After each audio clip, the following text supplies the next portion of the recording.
ज्ञान भरते हैं, वापिस भरते हैं। जोगी के दर पे हम आए, भाग्य हमारे जागे। जोगी के दर पे हम आए, भाग्य हमारे जागे। मैं रेलगाड़ी में जाऊंगा, फिर यहाँ मेरा घर बनेगा केबिन। जोगी की शोक दुख सब भागे, वाणी सुनकर इस जोगी सेविका सेवा दुख सब भागे। जोगी रे क्या जादू है तुम्हारे प्यार में, जोगी रे क्या जादू है तुम्हारे जोग में।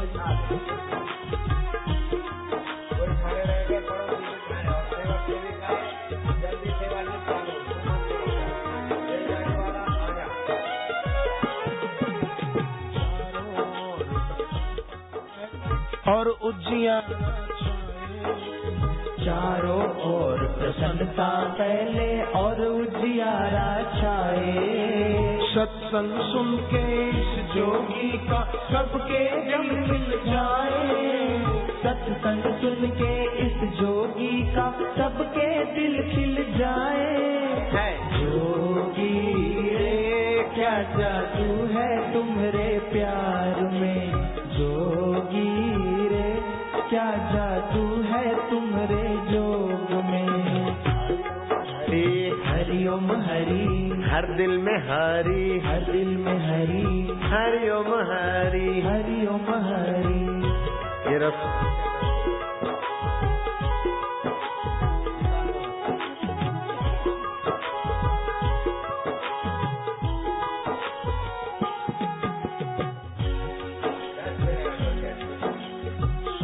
करे है दिन में उजाला, चांद करे रातों में। सूर्य करे है दिन में उजाला, चांद करे रातों में। जोगी ज्ञान का सतत उजाला, सतत सभी के दिलों में। जोगी ज्ञान का करे उजाला, सतत सभी के दिलों में। जोगी रे क्या जादू है तुम्हारे प्यार में, जोगी रे क्या जादू है तुम्हारे जोग में।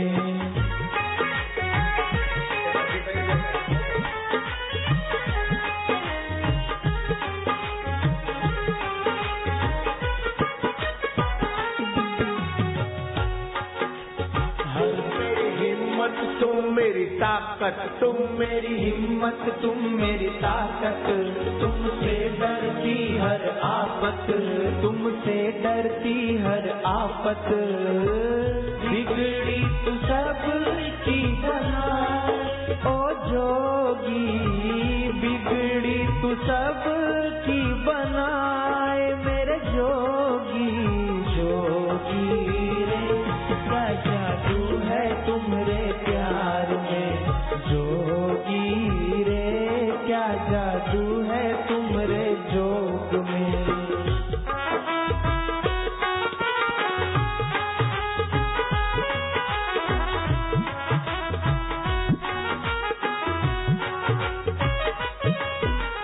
दुर्बलता कायरता मिटा कर सबको वीर बनाते। दुर्बलता कायरता मिटा कर सबको वीर बनाते। बल के भाव है भीतर भरते, हर विपदा को हराते। बल के भाव है भीतर भरते, हर विपदा को हराते। जोगी रे क्या जादू है तुम्हारे प्यार में, जोगी रे क्या जादू है तुम्हारे जोग में। हरि ओम।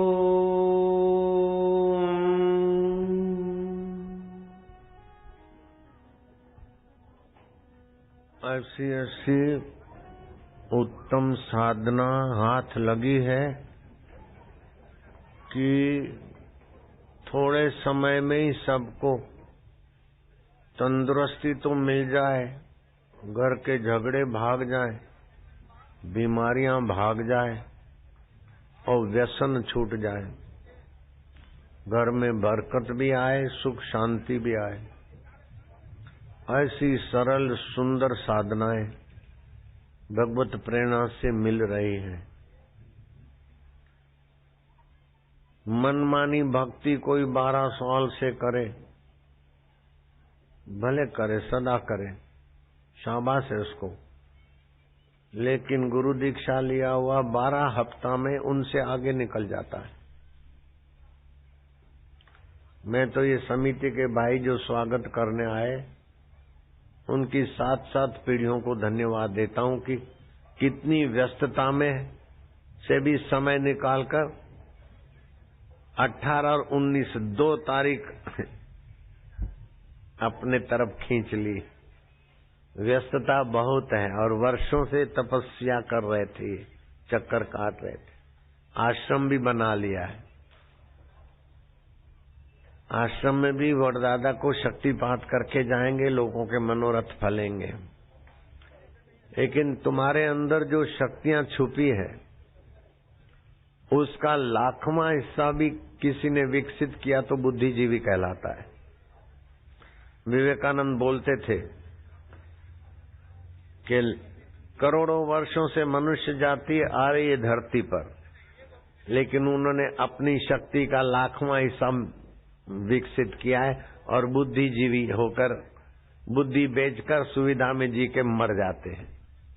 बुद्धि योगी नहीं बन पाते हैं। भगवान कहते हैं जो मुझे प्रीति पूर्वक भजता है उसको मैं बुद्धि योग देता हूं। भजताम प्रीति पूर्वकम ददामि बुद्धि योगम तम ये न माम उपयांति ते। जो मुझे प्रीति पूर्वक भजता है उसको मैं बुद्धि योग देता हूं। अब प्रीति पूर्वक कैसे भजे? जिसको हम अपना मानते हैं उसके लिए प्रेम हो जाता है। जूता अपना है तो प्यारा लगता है, रिश्तेदार अपना है तो प्यारा लगता है, जिसको अपना मानते हो प्यारा लगता है। जूता तो पहले था नहीं, बाद में रहेगा नहीं, लेकिन परमात्मा तो इस जन्म में भी था, बचपन में था, अगले जन्म में भी था और बुढ़ापे में भी है, मरने के बाद भी रहेगा। तो भगवान मेरे हैं, मैं भगवान का हूं, ये मानने में क्या आपको मेहनत पड़ेगी क्या? आत्मा परमात्मा का है।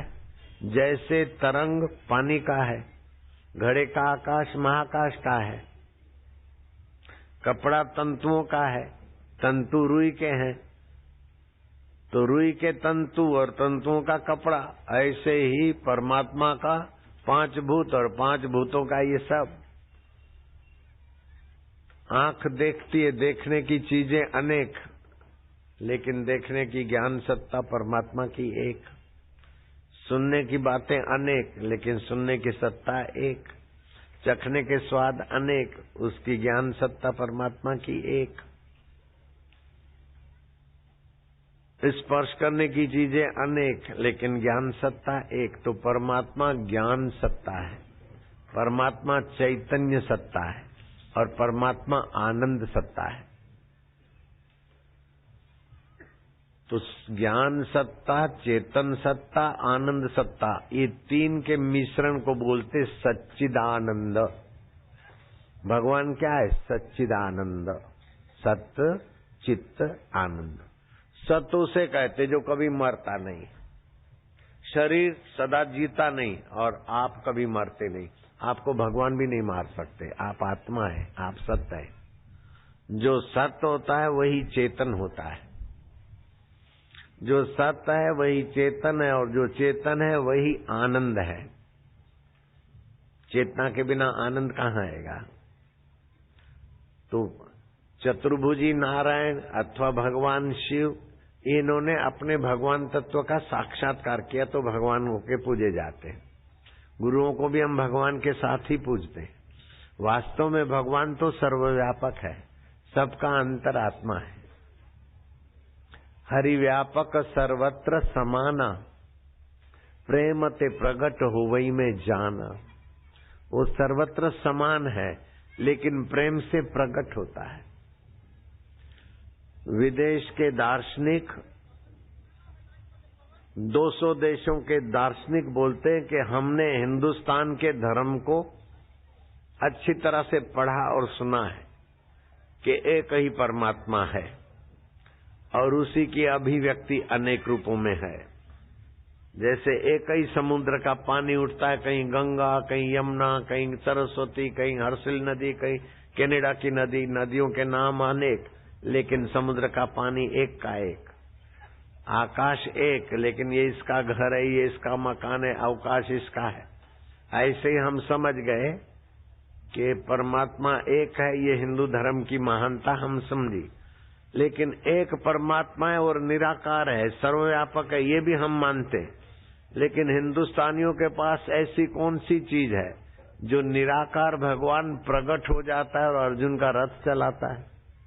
निराकार भगवान प्रकट हो जाता है, दशरथ और कौशल्या की उंगली पकड़ के चलता है। हाय सीते सीते भय लक्ष्मण ये करता है। ये क्या मेथड है कि हिंदुस्तानी निराकार भगवान को अवतार में प्रकट कर लेते हैं? ये हिंदुस्तानियों के पास कौन सी चीज है, कौन सा जादू है? दुनिया के किसी मजहब में भगवान को प्रकट करने की व्यवस्था नहीं है। मानते हैं, लेकिन भगवान का अवतार कराने की व्यवस्था है तो भारतीय सनातन धर्म में, हिंदू धर्म में है। 4 संस्कृति प्राचीन थी। रोम की संस्कृति प्राचीन। रोम में तो 600 साल तक कोई डॉक्टर, हकीम, वैद्य की जरूरत नहीं पड़ी। सूर्य के किरणों में लोग स्नान करते थे 15-17 मिनट और स्वस्थ रहते थे। कभी कोई बीमारी हो जाए तो अलग अलग रंग की बोतलों में सूरज का पानी रखते थे, वो पीते थे और सुव्यवस्थित हो जाते। 600 साल तक रोम ने कोई दवाई, डॉक्टर, हकीम की आवश्यकता नहीं महसूस की। ऐसी प्राचीन संस्कृति थी रोम की, यूनान की, मिस्र की और भारत की। लेकिन धर्मांतरण वालों ने 3 संस्कृतियों को तो अजायब घर में धकेल दिया। अब एक भारत की संस्कृति रही है। उस संस्कृति को मिटाने के लिए धर्मांतरण वाले देवी देवताओं के फोटो टॉयलेट पे छापते हैं। देवी देवताओं की के लिए श्रद्धा रखने वालों की हंसी उड़वाते हैं। और हिंदू धर्म के जो पहरी हैं संत महात्मा, उनके ऊपर झूठे आरोप लगाकर चैनलों वालों को पैसे देके न जाने क्या क्या बगावत कराते हैं। फिर भी हिंदू धर्म अभी तक टिका है। सब मिट गए जहां से, अब तक मगर है, बाकी नामो निशान हमारा। कुछ तो बात है कि हस्ती मिटती नहीं हमारी, सदियों से मिटाने वाले मिटते चले गए। हरिद्वार का नाम हड्डीद्वार रख दिया। अभी औरंगजेब ने ये चवन ऋषि की तपस्या स्थली, चवन ऋषि श्रीनिवास, चवनपुरम का नाम औरंगाबाद रख दिया। अयोध्या का नाम फैजाबाद रख दिया। प्रयागराज का नाम इलाहाबाद रख दिया। हरिद्वार का नाम हड्डीद्वार रख दिया।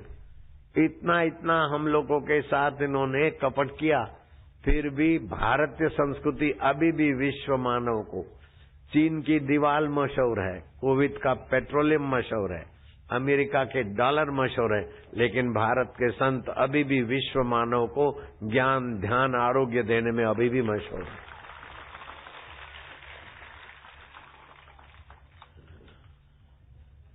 दूसरा अभी नहीं, तीसरा कभी नहीं, हम दो हमारे दो। अरे बेवकूफ बना रहे हैं तुमको। कुछ लोग तो ऐसा कहते हैं कि मैं एक और मेरी 4 बीबियां, हम 5, हमारे 25, वोट बैंक बढ़ाओ। कुछ लोग बोलते हैं कि गिफ्ट ऑफ गॉड है, जीसस की आशीर्वाद है, बच्चे आने दो। लेकिन हिंदुओं को बहकाया जाता है कि हम 2 हमारे 2। अब बेटी तो ससुराल चली जाएगी और बेटा घर जमाई हो गया तो, विदेश चला गया तो, मिलिट्री में चला गया तो, एक्सीडेंट में चला गया तो। बोले बस्ती बढ़ेगी तो खाएंगे क्या? अरे बुद्धू के सरदार, 40 करोड़ की आबादी थी तब सड़े हुए गेहूं अमेरिका के खाते थे। हम राशन कार्ड लेकर लाइन में खड़े रहते थे, बच्चे थे तब 12-15 साल के। लेकिन अभी हमारा चावल अमेरिका खाता है, हमारे चावल दुबई खाता है, हमारे चावल और हमारी औषधियां, हमारे कपड़े और हमारे जूते और हमारी बहुत सारी चीजें विदेशी लोग काम में लाते हैं। हालांकि आबादी 40 करोड़ से 110 करोड़ हो गई, तो ये समझो कि आवश्यकता आविष्कार की जननी है। और भारतीय संतान तो जहां भी जाएगी, 190 देशों में मैंने चैलेंज किया कि हमारे भारत के लोग दुनिया में फैले हैं और उन्होंने कभी वहां अन्न खाकर बम ब्लास्टिंग करके निर्दोष आदमियों को नहीं मारा। अगर मारा है तो मेरी जिम्मेदारी, बताओ।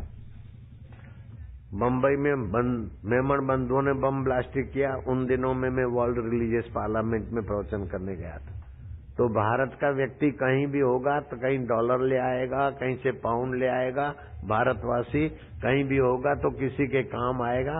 इसीलिए भारत के बच्चों की तो विश्व मानव को जरूरत है। अभी अमेरिका में भी 60% भारत के लोगों ने बड़ी बड़ी पोस्टों को चमकाया है और आविष्कार जगत में भी भारत के लोग आगे बढ़े, क्योंकि भारत में सनातन संस्कृति है, भारत में एकादशी का व्रत है, भारत में प्रयागराज और कुंभ मेला आदि की व्यवस्था है। और भारत ने ही दुनिया को ज्ञान दिया कि अमावस्या के दिन, पूनम के दिन पति पत्नी का व्यवहार करने से विकलांग संतान पैदा होती। अगर संतान नहीं भी हुई तब भी अमावस्या और पूनम को पति पत्नी का स्पर्श जीवनी शक्ति का ह्रास करेगा, जीवलेवा बीमारी देता है। ये भारत की खोज है। भारत की खोज है कि भगवान को कैसे पाया जाए। ये भारत की खोज है, भारत के उस तत्व ज्ञान की कि निर्गुण निराकार परमात्मा होते हुए भी सगुण साकार रूप में प्रकट हो जाता है। तुमको सुनकर बहुत पुण्य होगा। रेलगाड़ी बन जाए तो ले आना जल्दी, बन गई है। तैलंग स्वामी नाम के एक बड़े उच्च कोटि के संत हो गए। रामकृष्ण परमहंस अपने भक्तों को बोलते थे कि मैं तो दर्शन करके आया, कोई भी वाराणसी काशी में जाए तो शिव स्वरूप साक्षात तैलंग स्वामी है, उनके चरण स्पर्श करना। तैलंग स्वामी जब घर में थे, उनका नाम शिवराम था।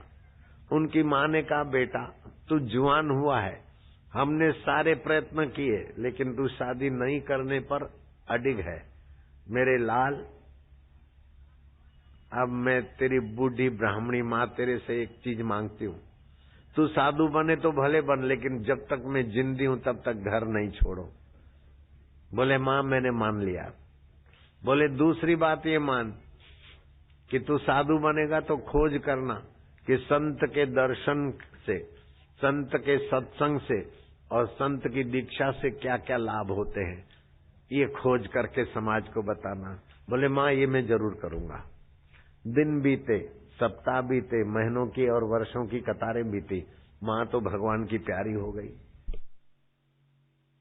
अब शिवराम जो युवक था वो साधु बन गए, काशी गए।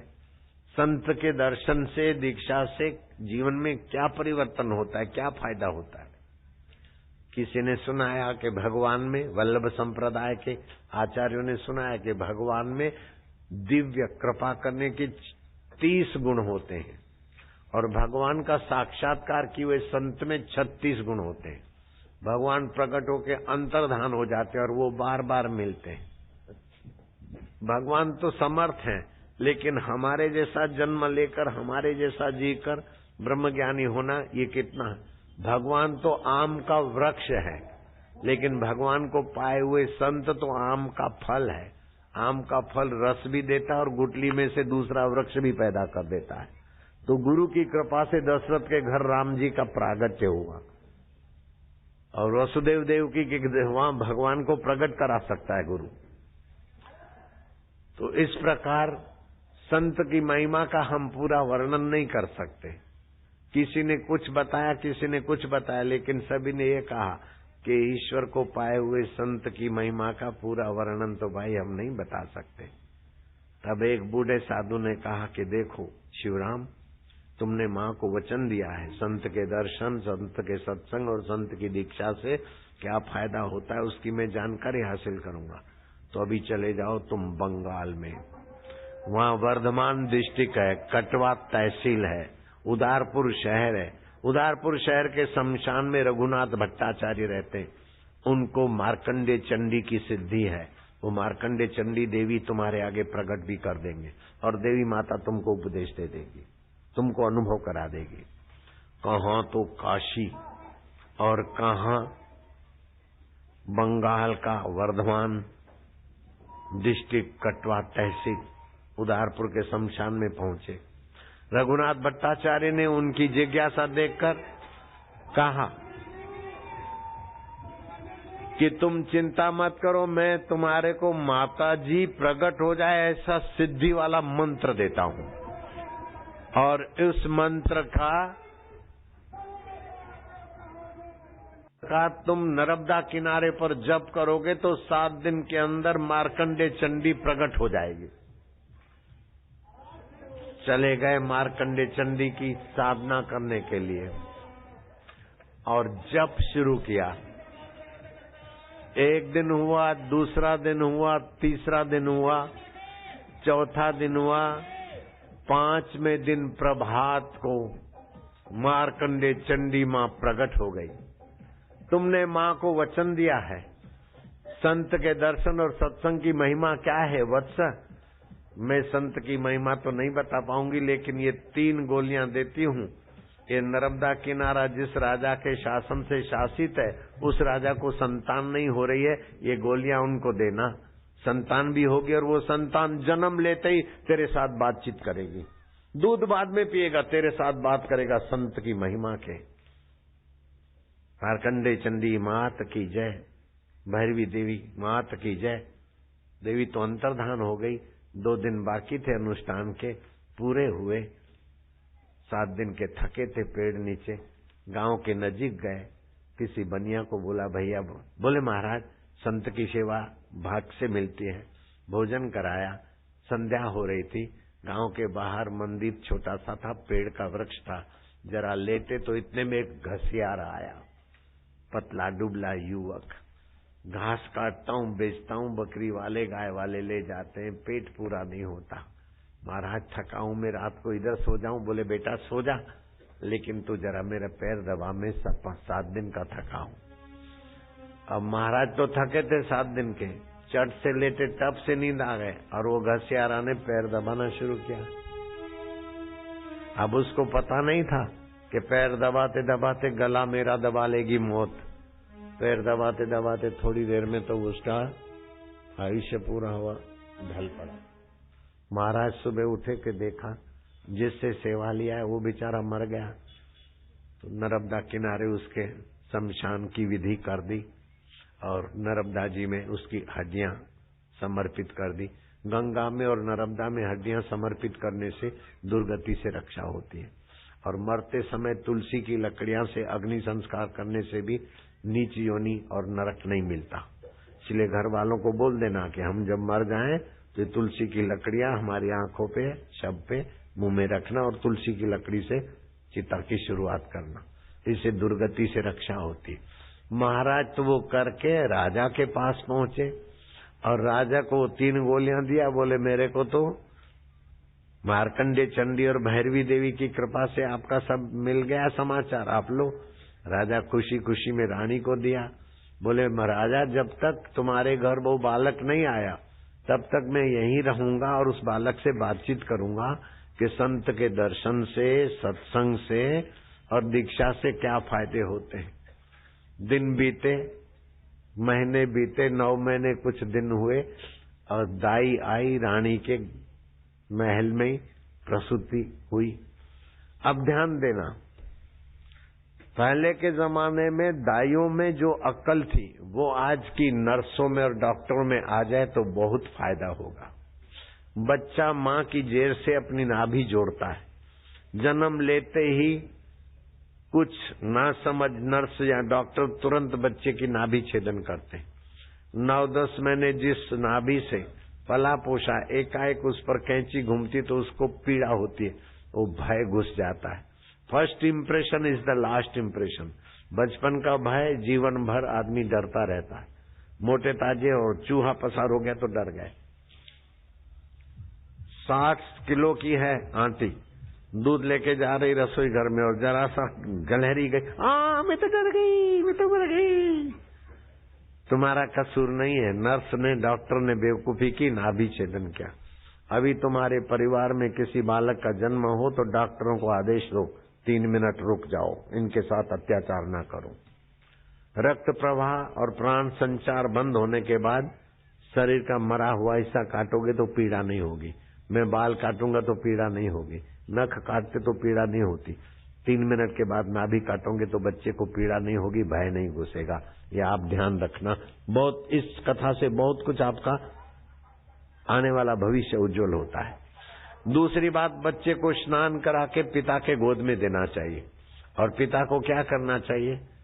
आप बोलना है 7 बार, ओम ओम ओम ओम ओम ओम ओम अश्मा भव, तू चट्टान किनाए अडिग हो। फिर से 7 बार बोलो, ओम ओम ओम ओम ओम ओम ओम ओम ओम परशु भव, तू कुल्हाड़े की नाई विघ्न बाधाओं को काटना। ओम ओम ओम ओम ओम ओम ओम हिरण्यमस्तुम भव, तू सुवर्ण की नाई चमकना। ऐसा बच्चे को प्यार से कान में बोलना चाहिए, बच्चा हो बच्ची हो। बाद में बालक माँ के गोद में देना चाहिए और माँ उसको जल्दी से कुछ खिलाए पिलाए नहीं। आधा ग्राम घी गाय का हो जाए तो अच्छा है, नहीं तो देसी घी, 1 ग्राम शहद, 1 बूंद शहद, 1 बूंद घी, मिश्रण विमिश्रण, सम्मिश्रण पॉइजन होता है। सोने की सलाई से, अगर सोने की सलाई नहीं तो चांदी की सलाई पर सोने का पानी लगवा दो। पहले 20 रुपए में बना के देते थे, अभी 40 लेंगे। बच्चे की जीवा पर ओम लिख दिया, बच्चा होनहार होता है। ऐसे कई बच्चे मैंने देखे। तो आने वाली संतान तुम्हारी महान बने, ये बात जान। जब वो बालक जन्मा तो दाई ने नाभि छेदन करने के बाद बच्चे को नहलाया और बच्चे को पिता के गोद में देना है तो राजा को खबर दी और बच्चे को लेटाया तो बच्चा उठ के बैठ गया। और दाई चौकनी हो गई कि आज तक मैंने कईयों की प्रसूति कराई और जन्मजात बच्चा और ऐसे पलथी मार के बैठ गया। ओम दीर्घ जप करता है, इससे तो समाधि। ये कोई योगी पुरुष है। जब जल्दी जल्दी ओम ओम जपते तो जीवनी शक्ति बढ़ती और पाप नाश होते हैं। अगर दीर्घ जप करते तो कार्य साफल्य बनता है और लंबा एकदम प्लूत जप करते तो आत्मा परमात्मा में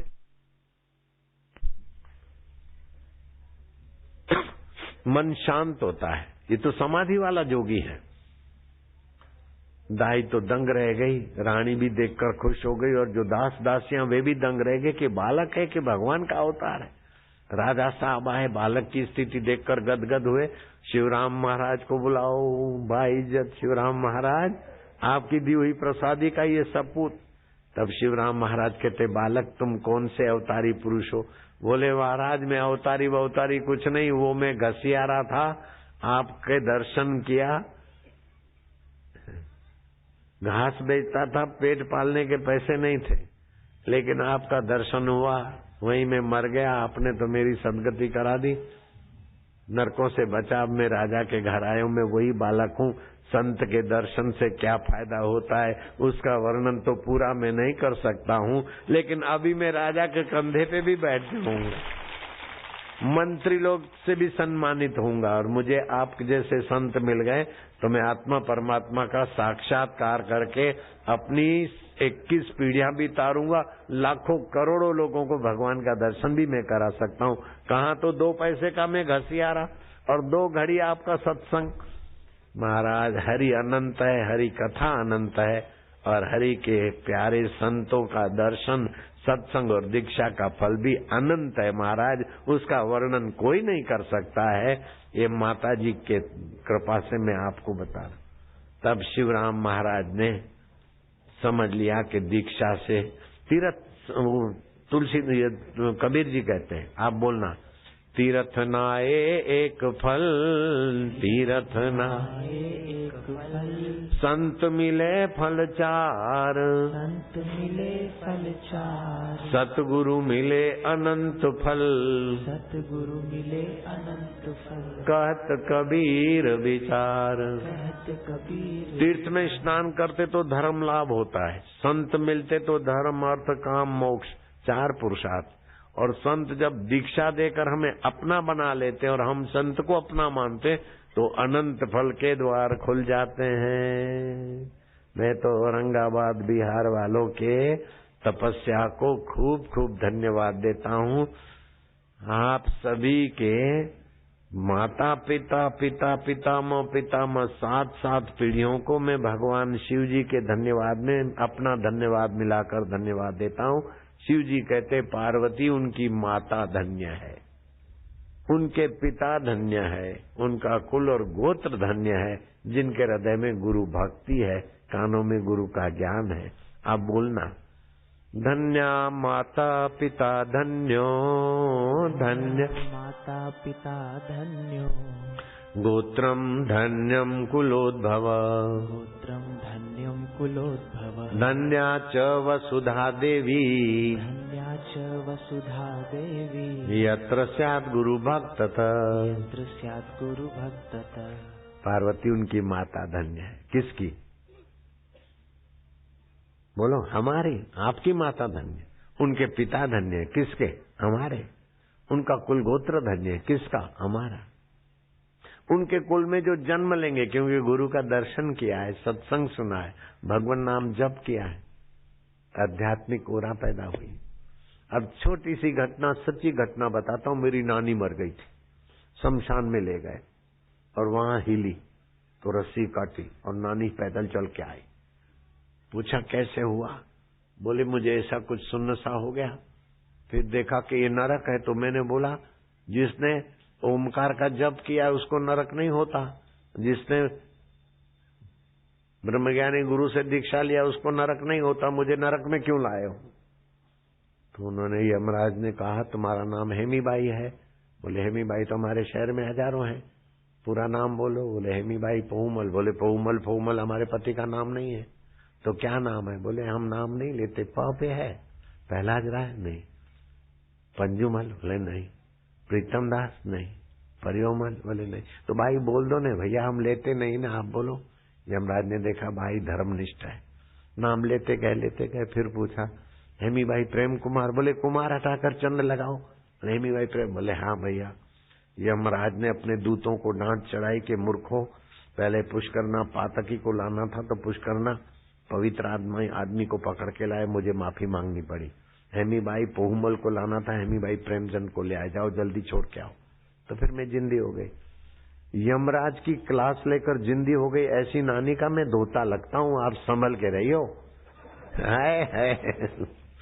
और नीम का पेड़ चला दिया लीलाराम प्रभु ने, और मुसलमान उनके शिष्य बन गए, लीलाशाह नाम हो गए। उनका मैं शिष्य लगता हूँ।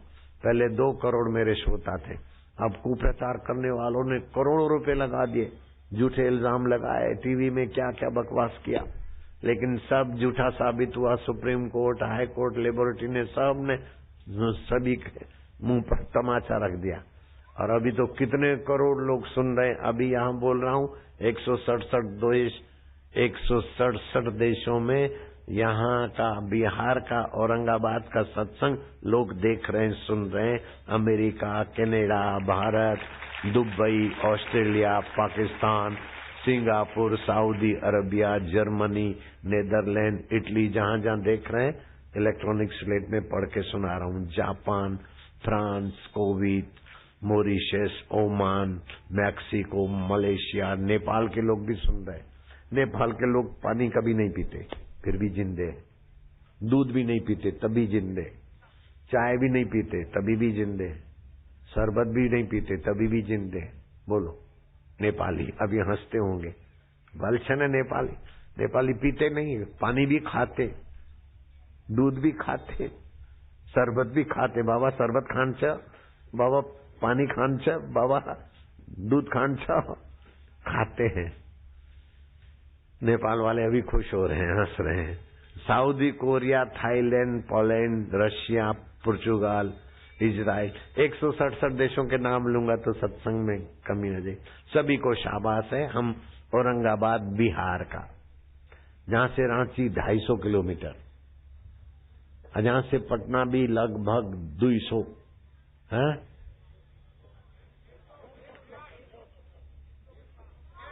यहाँ से पटना 150, यहाँ से रांची 250, और यहाँ से बापूजी कितना दूर? अभी हाजरा हजूर। अब रेलगाड़ी लगी और मैं रेलगाड़ी में हमारे यहाँ का नाम था चवन ऋषि के नाम से चवनपुरम था।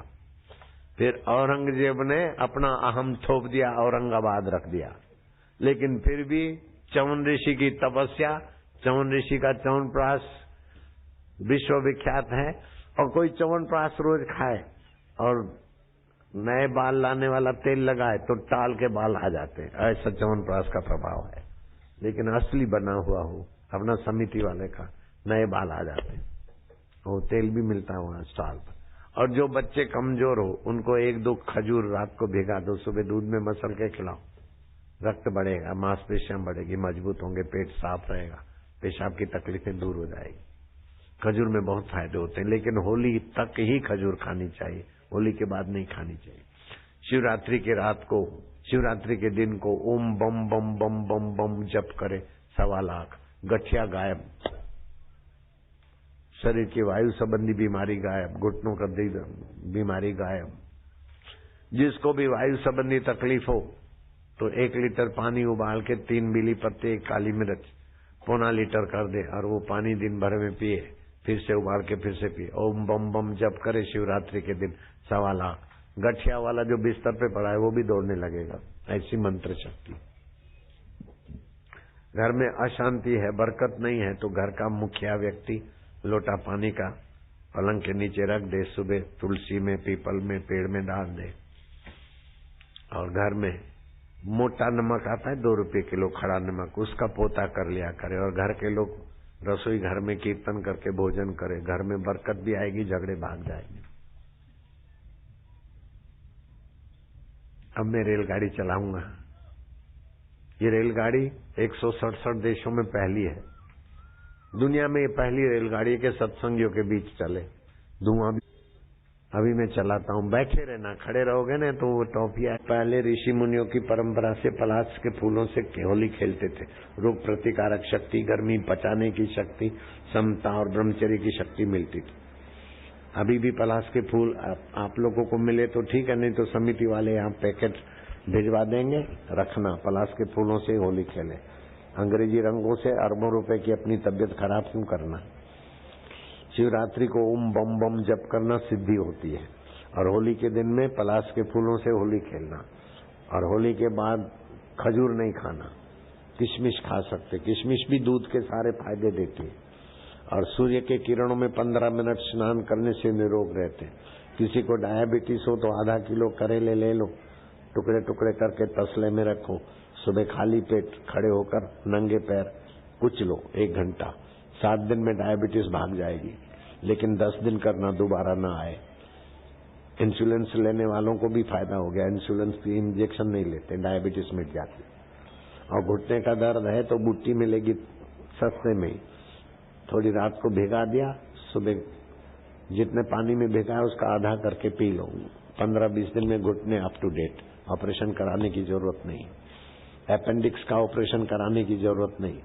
हरड़ इस सीजन में हरड़ 2 ग्राम और थोड़ी शहद चाट लो, तबियत टनाटन रहेगी। अभी खबरें तो बहुत है, लेकिन इस ब्रेक के बाद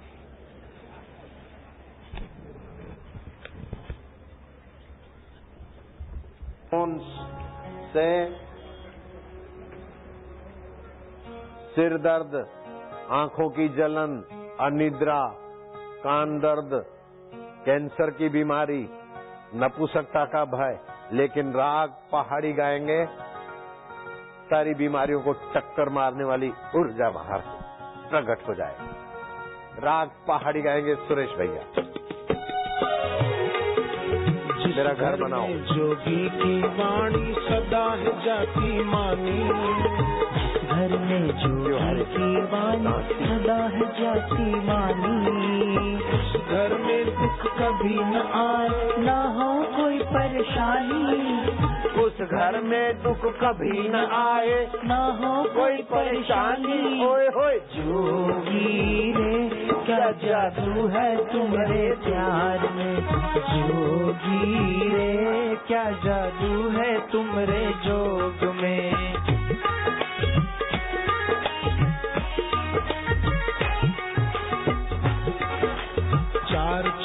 लग जाए वहाँ जहाँ जोगी के दर्शन होते। चार चांद लग जाए वहाँ जहाँ जोगी के दर्शन होते। बढ़ जाती रौनक और खुशियाँ जहाँ कदम ये रखते। बढ़ जाती रौनक और खुशियाँ जहाँ कदम ये रखते। हाय हाय जोगी रे क्या जादू है तुम्हारे प्यार में। जोगी रे क्या जादू है तुम्हारे जोग में।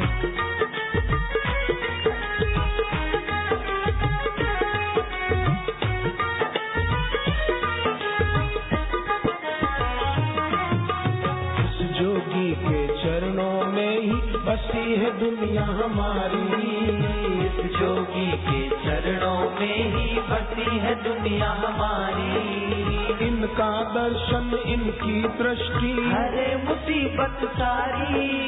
इनका दर्शन इनकी दृष्टि हरे मुसीबत सारी। जोगी रे क्या जादू है तुम्हारे प्यार में। जोगी रे क्या जादू है तुम्हारे जोग में।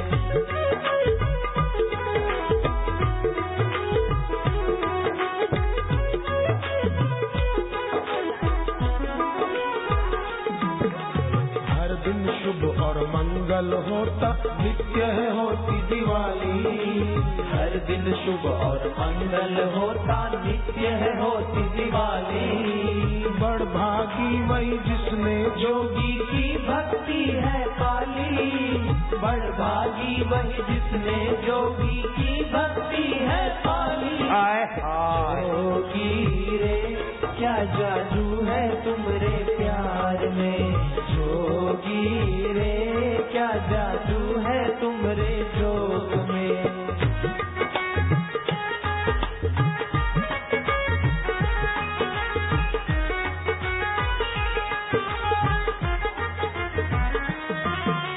रोम रोम पुलकित हो जाता जोगी निकट जो आते।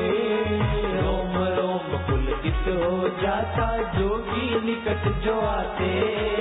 आनंद आनंद छा जाता जब वचन मधुर्य सुनाते। आनंद आनंद छा जाता जब वचन मधुर्य सुनाते। हाय हाय जोगी रे क्या जादू है तुम्हारे प्यार में। जोगी रे क्या जादू है तुम्हारे जोग में।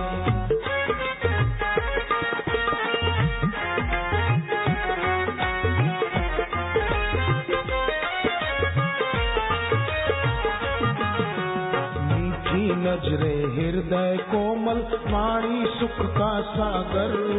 मीठी नजरे हृदय कोमल वाणी सुख का सागर। कोई चिंता हमको नहीं अब जोगी तुमको पाकर। कोई चिंता हमें नहीं अब जोगी तुमको पाकर। इनको जोगी रे क्या जादू है तुम्हारे प्यार में। जोगी रे क्या जादू है तुम्हारे जोग में।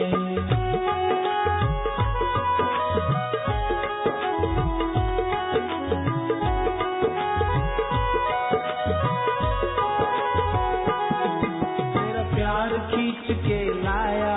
तेरा प्यार खींच के लाया। तूने कैसा जादू चलाया। तूने कैसा जादू चलाया। दुख चिंता को भगाया ओ जोगी। दुख चिंता को भगाया मेरे जोगी। जोगी रे क्या जादू है तुम्हारे प्यार में। जोगी रे क्या जादू है तुम्हारे जोग में।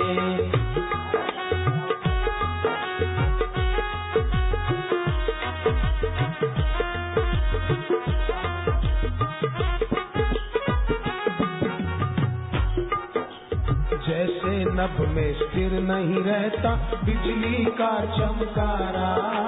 जैसे नभ में स्थिर नहीं रहता बिजली का चमकारा। जोगी के आगे नहीं टिकता कोई भी दुख हम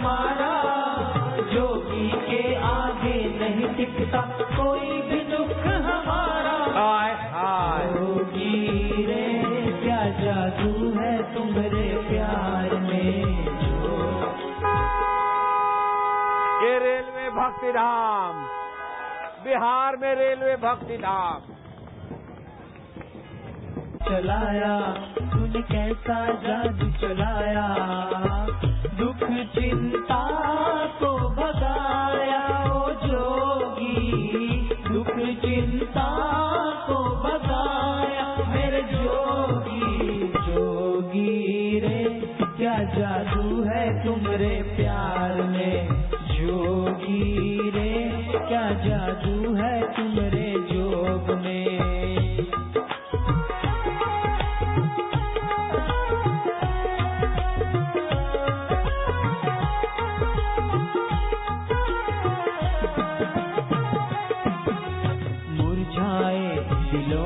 जोगी हमने खिलते देखा, मुरझाए दिलों को जोगी हमने खिलते देखा।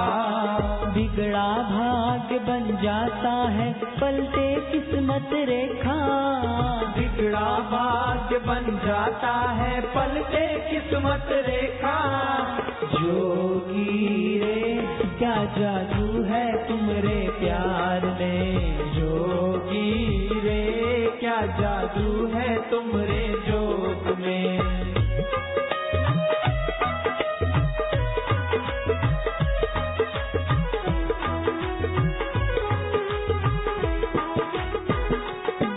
तेरी मूरत में रब दिखता, तेरी सूरत में रब दिखता। कोई शोक न दुख यहाँ टिकता, कोई शोक न दुख यहाँ टिकता। तेरी शरण सुखदाई ओ जोगी, तेरी शरण सुखदाई मेरे जोगी। जोगी रे क्या जादू है तुम्हारे प्यार में। जोगी रे क्या जादू है तुम्हारे जोग में।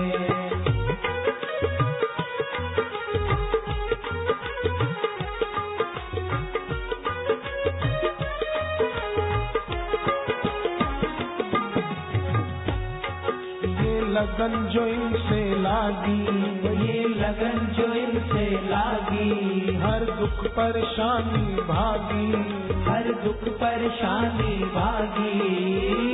भक्ति तेरी सुखदाई ओ जोगी, भक्ति तेरी सुखदाई मेरे जोगी। जोगी रे क्या जादू है तुम्हारे प्यार में। जोगी रे क्या जादू है तुम्हारे जोग में।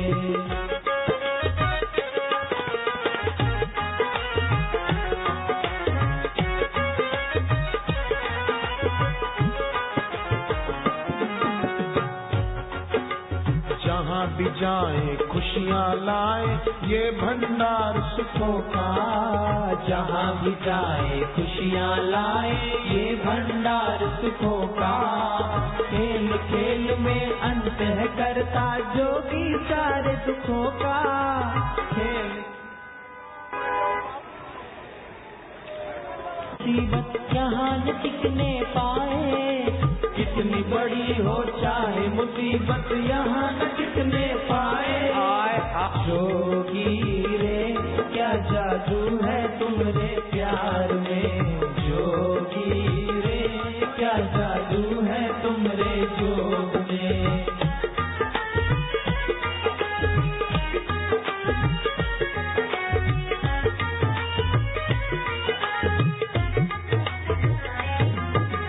बड़ा सलोना जोगी मेरा मन भावन और पावन।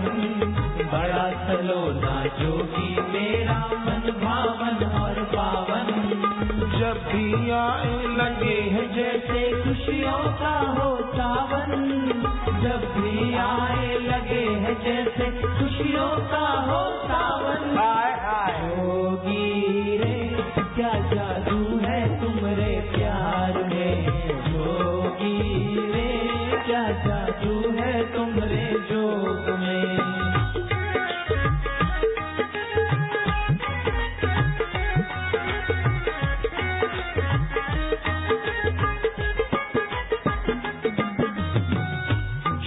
श्रद्धा भाव से इनके ज्ञान में मारे गोता।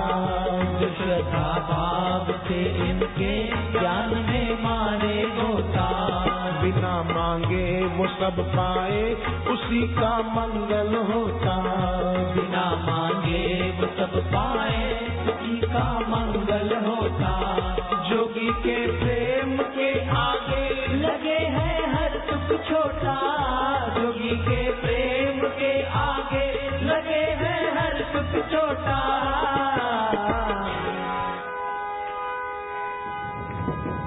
तू है तुम्हारे प्यार में जोगी रे, क्या जादू है तुम्हारे जोग में। मंदिरमा देखेगा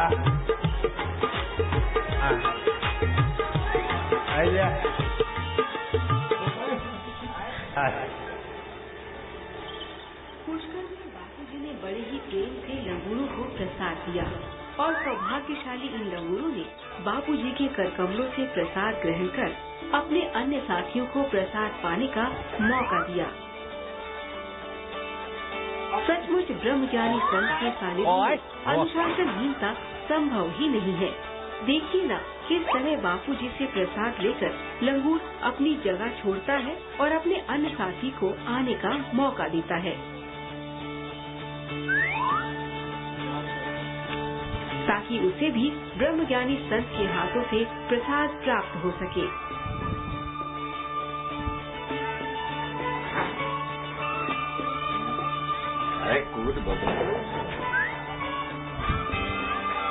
मजा घर बिहारी का